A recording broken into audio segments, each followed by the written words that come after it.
How to install iOS 18.1 Apple Intelligence on iPhone XS, XR, 11, 12, 13.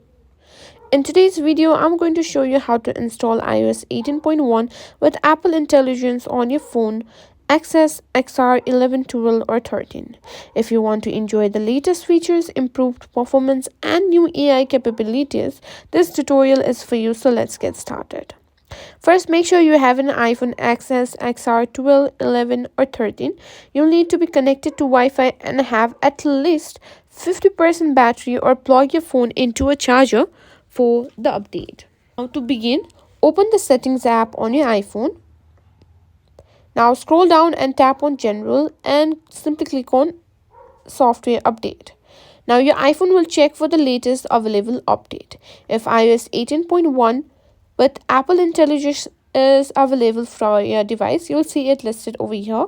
Now simply tap on Update Now or Update Tonight. If prompted, simply enter your passcode to begin the installation process. Next, you'll be asked to agree to Apple's terms and conditions.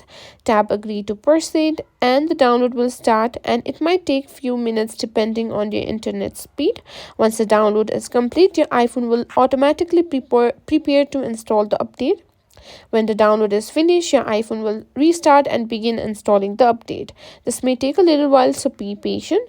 And that's it. That's how you simply download iOS 18.1 on your iPhone XS, XR, 11, 12, or 13.